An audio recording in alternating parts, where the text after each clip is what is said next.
आज हम आपको बताएंगे प्रेजेंट परफेक्ट टेंस। देखिए प्रेजेंट परफेक्ट टेंस क्या होता है, इसके पहले अगर आपने टेंस का वीडियो नहीं देखा है तो इस वीडियो के डिस्क्रिप्शन बॉक्स में टेंस का वीडियो दिया हुआ है। टेंस किसे कहते हैं, टेंस कितने प्रकार के होते हैं, प्रेजेंट टेंस क्या होता है, पास्ट टेंस क्या होता है, फ्यूचर टेंस क्या होता है, प्रेजेंट टेंस कितने प्रकार के होते हैं, सब कुछ इस वीडियो के डिस्क्रिप्शन बॉक्स में दिया हुआ है, वहाँ से वॉच कर सकते हैं। चलिए ये हम आपको बताते हैं प्रेजेंट परफेक्ट टेंस क्या होता है। देखिए परफेक्ट मतलब क्या होता है, जहाँ पर कोई काम पूरा हो जाए, ठीक है, जैसे काम परफेक्ट हो गया मतलब काम पूरा हो गया, ठीक है, वहाँ पर होता है।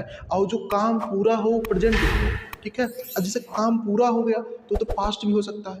पास्ट इंडेफिनिट और पास्ट परफेक्ट में आपको थोड़ा सा अंतर समझना होगा। जैसे कह दिया कि परफेक्ट माने काम पूरा हो गया, तो क्या है पास्ट टेंस हो गया, क्या काम पूरा होना मतलब पास्ट टेंस नहीं हो सकता है?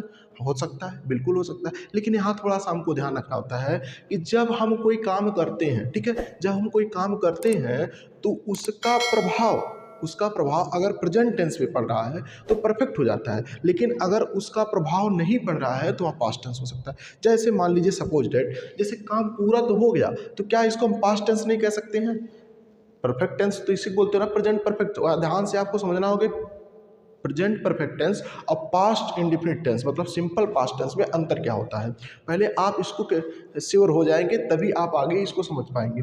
जैसे देखिए इसमें हम आपको बताए हैं जिन हिंदी वाक्यों के अंत में चुका है, चुकी है, चुके हैं तथा लिया है, दिया है आदि शब्द कहाँ आए? वाक्य के अंत में आए।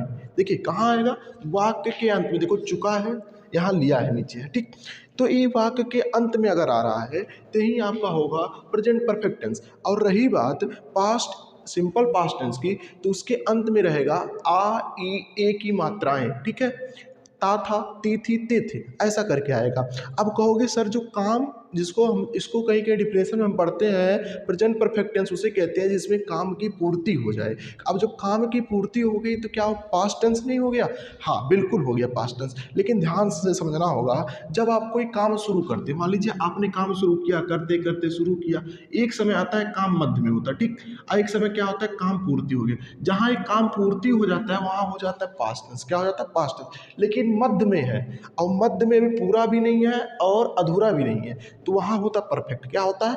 परफेक्ट होता है। ध्यान से समझिए, जैसे आपके पास सपोज डेट एटीएम है, एटीएम कार्ड है, अब आपको पता है कि हमारे एटीएम में पैसा है, ठीक, तो आप कहीं बाहर चले गए तो आप निश्चिंत हो गए उसके ऊपर, उस पैसे के ऊपर, और वो पैसा अगर मान लो अगर आपने निकाल दिया, क्या किया? निकाल दिया पैसा एटीएम से, इसके बाद कहीं बाहर चले गए तो निश्चिंत नहीं है।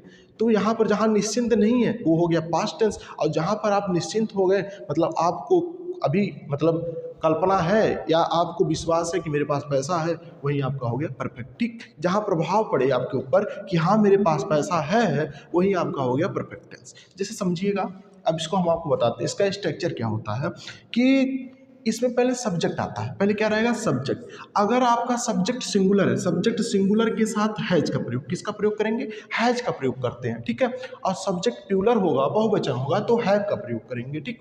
इसके बाद इसमें जो मेन वर्ब होता है, मेन वर्ब का हमेशा थर्ड फॉर्म इसमें प्रयोग किया जाता है, ठीक। इसके बाद ऑब्जेक्ट। अब देखिए जैसे मैं कह दिया सब्जेक्ट कैसे पहचानोगे, अगर कोई भी सेंटेंस लिखा गया है दुनिया का कोई भी सेंटेंस, उसमें कौन लगाकर अगर आप प्रश्न करते हैं तो आपको सब्जेक्ट मिल जाएगा। जैसे कह दिया वह एक पत्र लिख चुकी है, अब यहाँ पर कौन लगाकर प्रश्न करिए, कौन एक पत्र लिख चुकी है, तो आपको उत्तर मिलेगा वह।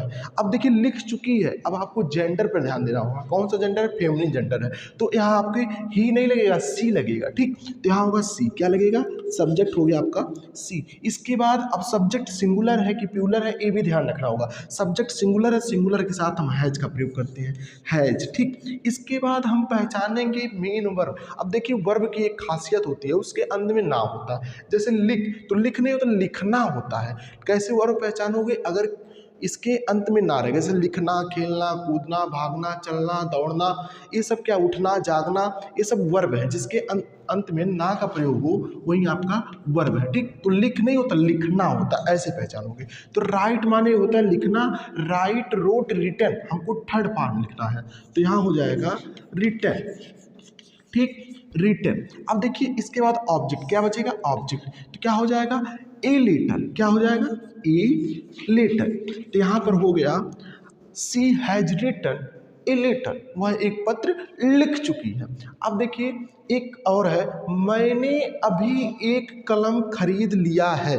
मैंने अभी एक कलम खरीद लिया है, इसको हमें ट्रांसलेट करना है इंग्लिश में। तो यह आपको पहले पहचानना होगा कि इसके लास्ट में क्या है। पहले है तो प्रेजेंट टेंस, लिया है तो लिया है, दिया है तो किस में आता है, परफेक्ट में आता है। ठीक है, तो यहाँ हो जाएगा प्रेजेंट परफेक्ट टेंस। अब जब प्रेजेंट परफेक्ट यहाँ टेंस है तो हमको उसका स्ट्रक्चर भी पता होना चाहिए। जब तक आपको स्ट्रक्चर नहीं पता होगा तब तक आप उसको हिंदी से इंग्लिश में ट्रांसलेट नहीं कर पाएंगे। तो यह चीज़ आपको ध्यान रखना होगा। तो देखिए मैंने अभी एक कलम खरीद लिया, पहले क्या खोजोगे, इसमें स्ट्रक्चर है सब्जेक्ट हैज है प्लस मेन वर्ब की फर्स्ट फॉर्म प्लस ऑब्जेक्ट।